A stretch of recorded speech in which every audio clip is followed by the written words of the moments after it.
Alif, Lam, Mim, Ra. Voici les versets du livre, et ce qui t'a été révélé par ton Seigneur est la vérité. Mais la plupart des gens ne croient pas. Allah est celui qui a élevé bien haut les cieux sans piliers visibles. Il s'est établi, istawa, sur le trône, et a soumis le soleil et la lune, chacun poursuivant sa course vers un terme fixé.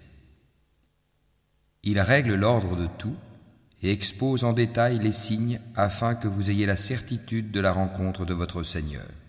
Et c'est lui qui a étendu la terre et y a placé montagnes et fleuves. Et de chaque espèce de fruit, il y établit 2 éléments de couple. Il fait que la nuit couvre le jour. Voilà bien là des preuves pour des gens qui réfléchissent. Et sur la terre, il y a des parcelles voisines les unes des autres, des jardins plantés de vignes, et des céréales et des palmiers, en touffes ou espacés, arrosés de la même eau. Cependant, nous rendons supérieurs les uns aux autres quant au goût. Voilà bien là des preuves pour des gens qui raisonnent. Et si tu dois t'étonner, rien de plus étonnant que leur dire « Quand nous serons poussière, reviendrons-nous vraiment à une nouvelle création ?» Ceux-là sont ceux qui ne croient pas en leur Seigneur, et ce sont eux qui auront des jougs à leur cou. Et ce sont eux les gens du feu, où ils demeureront éternellement. Et ils te demandent de hâter la venue du malheur plutôt que celle du bonheur. Certes, il s'est produit avant eux des châtiments exemplaires. Ton Seigneur est détenteur du pardon pour les gens, malgré leurs méfaits. Et ton Seigneur est assurément dur en punition. Et ceux qui ont mécru disent « Pourquoi n'a-t-on pas fait descendre sur celui-ci, Mohammed, un miracle venant de son Seigneur ?» Tu n'es qu'un avertisseur et à chaque peuple un guide. Allah sait ce que porte chaque femelle et de combien la période de gestation dans la matrice est écourtée ou prolongée. Et toute chose a auprès de lui sa mesure. Le connaisseur de ce qui est caché et de ce qui est apparent, le grand, le sublime. Sont égaux pour lui celui parmi vous qui tient secrète sa parole et celui qui la divulgue, celui qui se cache la nuit comme celui qui se montre au grand jour. L'homme a par devant lui et derrière lui des anges qui se relaient et qui veillent sur lui par ordre d'Allah.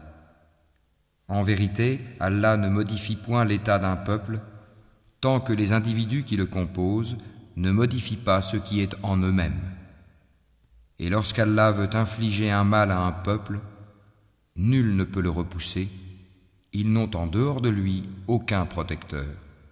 C'est lui qui vous fait voir l'éclair qui vous inspire crainte et espoir. Et il crée les nuages lourds. Le tonnerre le glorifie par sa louange, et aussi les anges sous l'effet de sa crainte. Et il lance les foudres dont il atteint qui il veut. Or, il dispute au sujet d'Allah, alors qu'il est redoutable en sa force. À lui l'appel de la vérité. Ceux qu'ils invoquent en dehors de lui ne leur répondent d'aucune façon. Semblable à celui qui étend ses 2 mains vers l'eau pour la porter à sa bouche, mais qui ne parvient jamais à l'atteindre. L'invocation des mécréants n'est que vanité. Et c'est à Allah que se prosternent bon gré mal gré tous ceux qui sont dans les cieux et sur la terre, ainsi que leurs ombres, au début et à la fin de la journée. Dis, qui est le Seigneur des cieux et de la terre? Dis, Allah. Dis, et prendrez-vous en dehors de lui des maîtres qui ne détiennent pour eux-mêmes ni bien ni mal? Dis, sont-ils égaux, l'aveugle et celui qui voit? Ou sont-elles égales, les ténèbres et la lumière? Ou donne-t-il à Allah des associés qui créent comme sa création au point que les 2 créations se soient confondues à eux? Dis, Allah est le créateur de toutes choses, et c'est lui, l'unique, le dominateur suprême. Il a fait descendre une eau du ciel à laquelle des vallées servent de lit, selon leur grandeur. Le flot débordé a charrié une écume flottante. Et semblable à celle-ci est l'écume provenant de ce qu'on porte à fusion dans le feu pour fabriquer des bijoux et des ustensiles. Ainsi, Allah représente en parabole la vérité et le faux.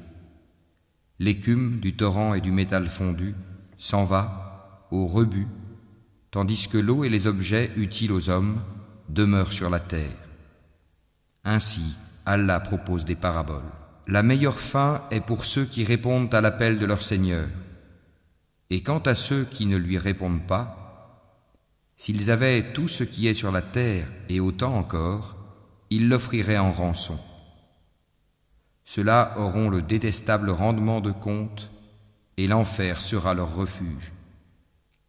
Quel détestable lit de repos! Celui qui sait que ce qui t'est révélé de la part de ton Seigneur est la vérité, est-il semblable à l'aveugle? Seuls les gens doués d'intelligence réfléchissent bien.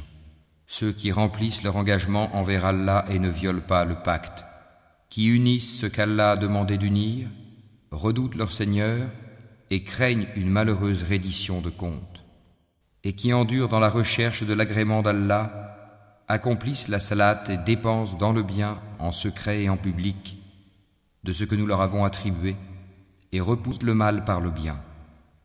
À cela la bonne demeure finale, les jardins d'Éden, où ils entreront ainsi que tous ceux de leurs ascendants, conjoints et descendants, qui ont été de bons croyants. De chaque porte, les anges entreront auprès d'eux. Paix sur vous pour ce que vous avez enduré. Comme est bonne votre demeure finale. Mais ceux qui violent leur pacte avec Allah après l'avoir engagé et rompent ce qu'Allah a commandé d'unir et commettent le désordre sur terre auront la malédiction et la mauvaise demeure. Allah étend largement ses dons ou les restreint à qui il veut. Ils se réjouissent de la vie sur terre, mais la vie d'ici-bas ne paraîtra que comme une jouissance éphémère en comparaison de l'au-delà. Ceux qui ont mécru disent: pourquoi n'a-t-on pas descendu sur lui, Mohammed, un miracle venant de son Seigneur?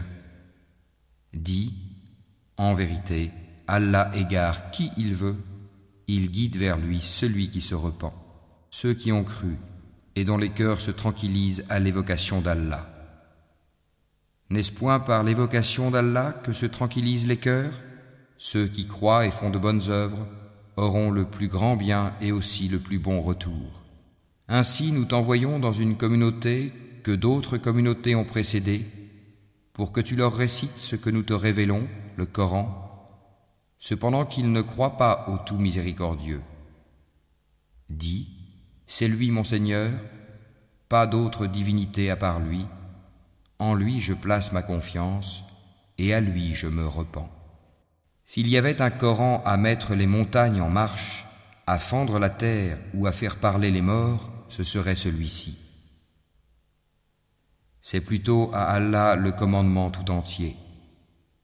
Les croyants ne savent-ils pas que si Allah voulait, il aurait dirigé tous les hommes vers le droit chemin? Cependant, ceux qui ne croient pas ne manqueront pas, pour prix de ce qu'ils font, d'être frappés par un cataclysme, ou qu'un cataclysme s'abattra près de leur demeure, jusqu'à ce que vienne la promesse d'Allah. Car Allah ne manque pas à sa promesse. On s'est certes moqué des messagers avant toi. Alors j'ai donné un répit aux mécréants. Ensuite, je les ai saisis, et quel fut mon châtiment? Est-ce que celui qui observe ce que chaque âme acquiert est semblable aux associés? Et pourtant, il donne des associés à Allah. Dis-leur: nommez-les, ou essayez-vous de lui apprendre ce qu'il ne connaît pas sur terre?